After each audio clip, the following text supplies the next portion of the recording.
बहुत कम जगह ऐसा होला कि इतना सुंदर महाविशाल महायज्ञ होके और यज्ञ में जब भी कोई भी कलाकार के बुलावल जाला तो हमनी सौभाग्य के बात हर कलाकार के कि हम के दरबार में एक कार्यक्रम में अच्छा गीत अच्छा भजन भजन तो इतना सुंदर सुंदर बा लेकिन मोए भाई अतना न डांस करे पर लागल बल हां बैठ जाइए हम इसीलिए बैठे हैं आप लोग बैठ जाइए जी बैठ जाओ भैया बैठ जाओ आदेश आइला थोड़ा सा सबको बैठा दीजिए हां जो निवेदन थोड़ा पीछे हो के बैठ जाए ताकि हवा लगे सभी को एगो एक लाइन भोले बाबा का गीत गावल चाहब काहे कि देवी मैया के गीत हो गई श्री रामचंद्र जी के गीत हो गई हनुमान जी के गीत हो गई एगो भोले बाबा का गीत हो जाए तो बड़ा अच्छा लगे प्रेम से संसार भगवान की महीना में रखिएगा महीना में गुलारवा के अगवा से हट जाए लोग ए टोपी वाले हट गुलारवा के अगवा से हाउ बड़ी खिसिया हमें लागे ढोलक चला चला के मारे हम आगे डुआवे लगता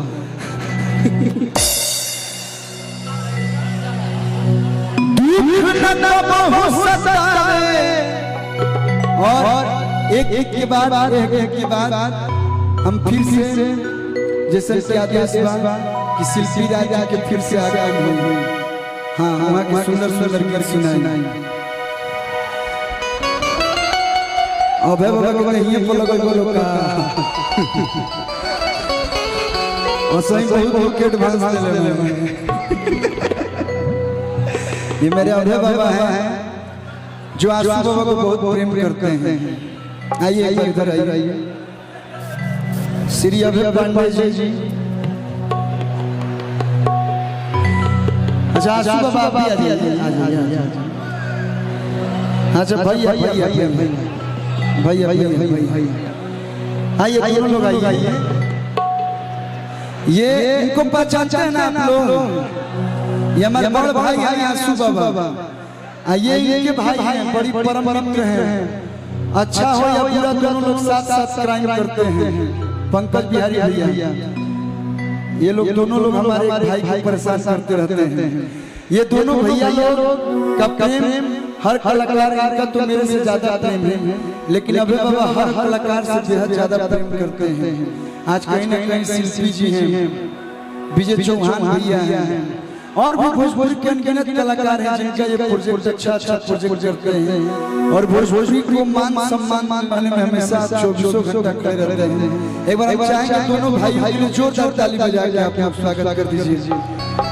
ऐसे ऐसे भाई के साथ रहना बहुत जरूरी है विक्की भैया मंच पे उपस्थित बने आपका भी स्वागत करते हैं दुख न बहु सतावे आपसी आवे न कवनो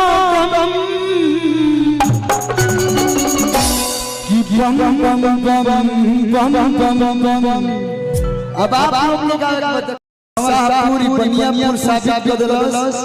कि अगर आप अच्छा भजन अच्छा गीत गाए तो लोग सुनिए एक बार आप अपना खातिर जोरदार ताली बजा दीजिए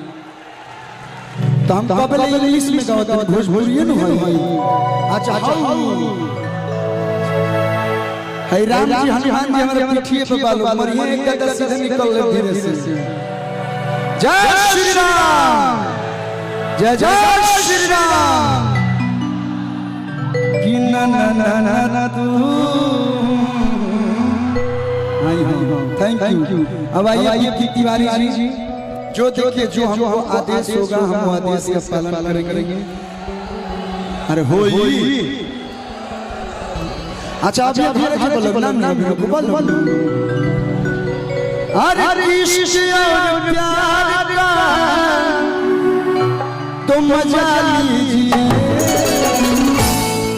थोड़ा इंतजार का छपरा जिला के हाई रंगीला तो छपरा जिला थोड़ा थोड़ा प्यार से अपना कार्यक्रम में आप लोग का कार्यक्रम में आप लोग ही इसे सफल बनाएंगे। जैसे आदेश है उस आदेश को हम लोग पालन करेंगे। हम तो आप ही लोग के लिए आए हैं। आज इस यज्ञ में हमको बुलाया गया है। गौरी जी के प्राण प्रतिष्ठा में अगर हमें बुलावल गेल बा तो आप लोग खातिर बुलावल गेल बा। तो आप लोग थोड़ा धैर्य रख लो, थोड़ा इंतजार कर लो सब।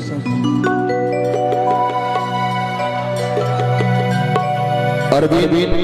अकेला कल्लू भैया आप